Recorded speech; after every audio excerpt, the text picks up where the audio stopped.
If this matter of Banyarwanda is not solved, trust me, prepare yourself for M23 in Uganda. Yes, all options are not ruled out. By the way, if we want us to go back to Rwanda, we should go back with our land. We should go back with what? With our land. Tugiye garuka rero ku kibazo cy'abanyarwanda bo muri Uganda by'umwihariko abafite ubwene gihugu ndetse bemerewe ubwene gihugu bwa Uganda bakomeje kugenda bahura n'ibibazo bigiye bitandukanye imyaka myinshi kuva mbere y'ubukoloni aho bakomeje kugenda bitotomba bavuga ko uburenganzira bwabo batabuhabwa ndetse ko mu gihe Uganda itakemura ikibazo mu gihe President Museveni atakemura ikibazo bazakora ibyo M23 gukora kugira ngo barwanire uburenganzira bwabo. Tugiye kumva rero ubuhamya bwa bamwe mu bayobozi batandukanye b'abanyarwanda ubwo ku banyarwanda ba Uganda aho batangaje uko ikibazo cyabo kimeze naho ibintu bigeze maginga. Reka tubaze twumve ibyo bavuze ubundi tugaruke tuvuga uko ibintu bihagaze aka kanya. You know, Africans, they were so, one would have 6 wives. So what they did when they are demarcating Rwanda and Uganda, one house was put in Rwanda and another house was put in Uganda. Murabizi abanyafrika uko bari bameze umwe yashoboraga kugira abagore batandatu. Icyo bakoze rero igihe bashyiragaho imipaka y'u Rwanda na Uganda, inzu imwe bayishyize mu Rwanda indi bayishyira muri Uganda. Aho rero uwo musaza nijoro yajyaga yambuka akajya mu Rwanda. Hari n'undi muntu umuhinzi wasigaye mu Rwanda kandi afite urugo muri Uganda. Urumva iryo ni itsinda rimwe. Hari irindi tsinda ry'abimukira bashakaga imibereho myiza, economic migrants. Nanjye ndi muri iryo tsinda. Basogokuru na banyogokuru banjye baje muri Uganda bagiye gushaka imirimo baje kwakorera gusa. Murabyumva? Hanyuma hari irindi tsinda irya Kagame na Rwigema bimukiye muri Uganda kubera ibibazo bya politike byari mu Rwanda. Iryo tsinda ryagaruye u Rwanda binyuze muri RPF. None rero impunzi zose zari muri Uganda zavuye muri Uganda zisubira mu Rwanda. Bityo buri munyarwanda ubona muri Uganda ni umunya-Uganda. Twabyumvikanye. Ayo ni amatsinda 3. None se iyo uvuze ko uri umunyarwanda uwo aba ari uw'icyo gihugu aba ari uw'u Rwanda. Ariko izimana zabimukira ziratangaje. Zikureba izina ryawe gusa zikavuga ziti uri umunyarwanda, zigahita zikohereza mu Rwanda, zikavuga tugomba kujyanye mu Rwanda. Byongeye kandi uretse urukiko rw'ikirenga rushinzwe kurinda itegeko nshinga, dufite n'ubundi buryo niba ikibazo cy'abanyarwanda kidakemutse mu nyizere mwitegure kubona M23 muri Uganda. Yego nta buryo na bumwe bwakuweho. Ikindi kandi niba bashaka ko dusubira mu Rwanda tugomba gusubirayo tukajyana n'ubutaka bwacu. Tugomba gusubirayo twajyana y'iki tutajyanye ubutaka bwacu. Ubutaka bwacu ibyo nibyo abanyarwanda bavuze muri Kongo. Babivuze bate? Muri Kongo abanyekongo bavugaga ko abanyarwanda atari abanyekongo. Nyerere yarabisobanuye neza cyane. Iyi mipaka yaciwe i Benin mu Budage. Niba tuvuga ko abanyarwanda bagomba gusubira mu Rwanda, yavuze ati ni byiza nibasubireyo bajyane ubutaka bwabo. Naho bigarukira. Kuko ibi ni ibintu byoroshye kumva. Mama, uri umuturage mukuru hano kandi nzi kubizi byanditswe kandi biri mu nyandiko. Abanya-Uganda b'abagore batwite bakajya muri Amerika kubyarirayo. Ese ndabeshya? Iyo ageze muri Amerika niyo wabyarira mu ndege kandi aho wajyaga ari Washington, uwo mwana w'umukobwa cyangwa umuhungu ahita umwene gihugu wa Amerika. Ndetse n'abagabo bo mu matsinda akomeye ari muri guverinoma abuzukuru babo bavukira muri Amerika. Nzi abo ba general i Kampala. Urumva? Ariko Gashumba wavukiye i Villa Maria aho umuco w'abantu watangiriye ukamubwira ko atari umunya-Uganda ufite agaciro. Tugiye kujya mu rukiko rw'ikirenga rushinzwe kurinda itegeko nshinga kandi hari n'ubundi buryo muhaguruke mu Rwanda uburenganzira bwanyu. Period. Murakoze. Konna kunseitibwa ki Rwanda. The 1962 constitution it's very clear. Anyone who was in Uganda, itegeko nshinga ryo mu 1962 rirasobanutse neza. Umuntu wese wari muri Uganda ku itariki ya 8 Ukwakira umunsi umwe mbere y'ubwigenge yayisaba umwenegihugu wa Uganda mu buryo bw'ikora. Urabyumva? N'itegeko nshinga ryo mu 1995 naryo rirasobanutse. Ku munsi ryatangiriye gukurikizwa, umuntu wese wari muri Uganda mbere yaho umunya-Uganda yakomeje kuba umunya-Uganda. Ingingo ya 9 niyo ngingo ya 9 dusaba ko yubahirizwa. Ikibabaje nuko abo bayobozi bashinzwe abinjira n'abasohoka bakora ibinyuranye n'itegeko. Turasaba ko abayobozi bo muri Minisiteri y'Umutekano w'imbere mu gihugu n'urwego rushinzwe abinjira n'abasohoka batagomba gushyira mu bikorwa amategeko mu buryo bwo kurobanura. Itegeko nshinga rya Uganda rirasobanutse.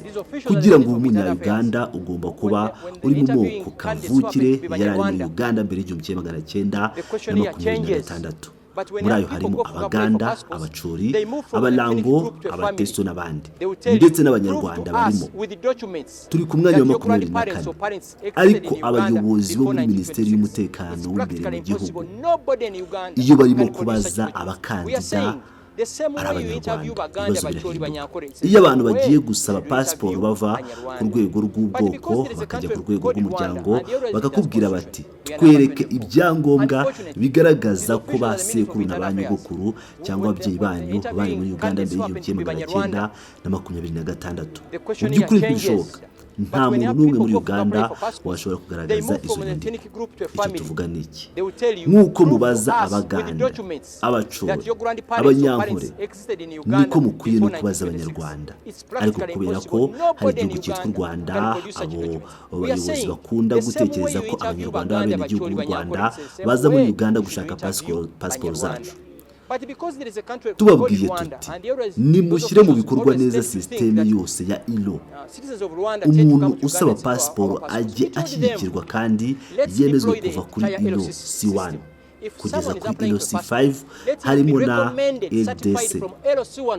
Abanyarwanda bari kwangirwa indangamuntu na pasiporo kandi bamaze gutora amatora inshuro 5. Ese utari umunya-Uganda yemerewe gutora muri Uganda? Oya, ntidusaba impuhwe, dusaba kugirirwa impuhwe, turasaba gufatwa kimwe n'abandi. Twavuganye n'abantu benshi ku mbuga zitandukanye, mu bigo bya leta ndetse no ku rwego rwo hejuru rw'ubuyobozi. Nyakubahwa Perezida, ubwo duheruka guhura nawe, yavuze ko agiye gusohora itegeko ry'umukuru w'igihugu rizakemura ibi bibazo. Born in Uganda, you were a citizen of Uganda. It was a cancellation of citizenship, for which we are ready to go to court. Yavukiye muri Uganda, ni umunya-Uganda ufite ubwenegihugu. Ni uburenganzira ku bwenegihugu dushaka kurwanira, kandi twiteguye kujya mu rukiko no gukomeza ibiganiro kuri ibyo. Mu kiganiro n'itangazamakuru i Kampala, umuyobozi w'abavuga ikinyarwanda n'umwunganizi wabo Maître Mbide yavuze ko bidakwiye ko perezida yanga ubusabe bwabo bwo kwemerwa ku mugaragaro, kuko Abanyarwanda benshi bavukiye muri Uganda kandi bagera kuri miliyoni 6. Ingaruka z'iri tegeko rya perezida zirakomeye cyane, kuko zishobora gutuma miliyoni z'Abanya-Uganda baba abatagira igihugu, kandi bikaba binyuranyije n'itegeko mpuzamahanga ry'uburenganzira bwa muntu ryemeza uburenganzira bwo kugira ubwenegihugu.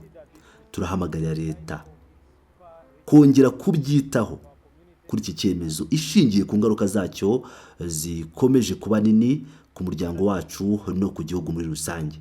Itegeko nshinga rya Uganda ryo mu 1962 rirasobanutse neza. Iyo wavukiye muri Uganda ugomba kuba umunya-Uganda kubw'uburenganzira bwo kuvukira ku butaka bwawe.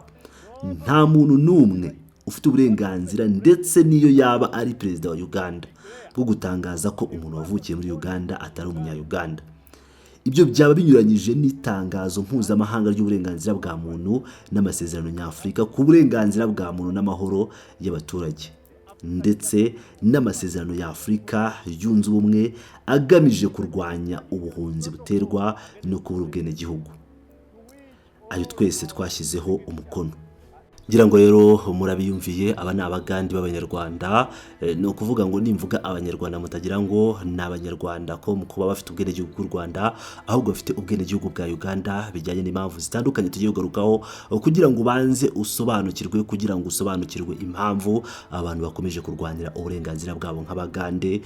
Benshi muri bo hari umushuti wanjye muri Uganda ugize kunganiriza avuga ati ejo bundi mu bihe by'amatora yagiye gusura umugabo we, uwo ni umudamu yagiye gusura umugabo we, baravuga ngo muri abanyarwanda mugomba gusubira iwabo mu Rwanda. Mu by'ukuri uwo mugabo ntazi mu Rwanda n'ikinyarwanda ntakizi neza bitewe naho yavukiye, ariko bakavuga ngo muri abanyarwanda mugomba gusubira iwanyu mu Rwanda. Icyo kibazo rero gikomeje kugaruka muri Uganda.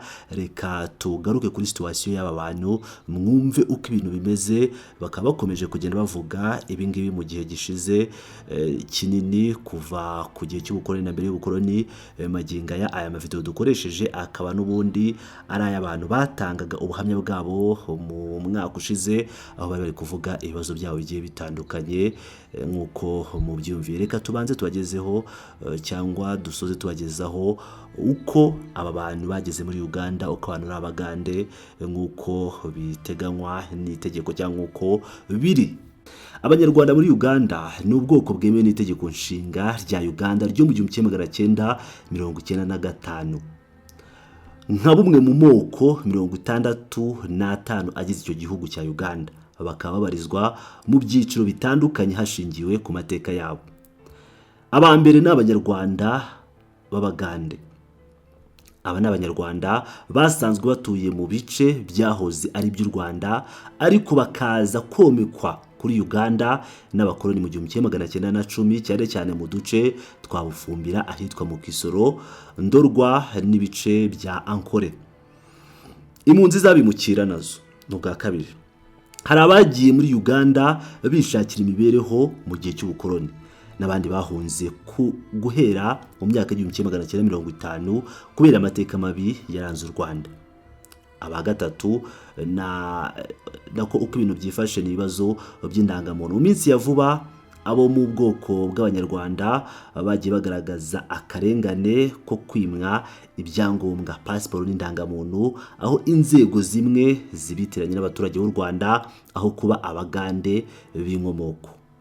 Umushinga w'abavandimwe bitewe nuko izina abanyarwanda ryatangiye kubateza ibibazo by'ivangura n'izina rishya ryo gushaka guhindura izina ry'ubwoko bakitwa abavandimwe aho kwitwa abanyarwanda kugira ngo bitandukanye n'abaturage b'igihugu cy'u Rwanda. Ibi ariko ntibivugwaho rumwe n'abanyarwanda bose muri Uganda, kuko hari abandi bikize hamwe mu muryango wa umubano bashaka kugumana izina ryabo gakondo ry'abanyarwanda, mu gihe hari abashaka kuvuga ko bitwa abavandimwe. Ngira ngo murabyumva rero inshuti bakunzi bacu, nk'ibisanzwe ni Pilot News TV.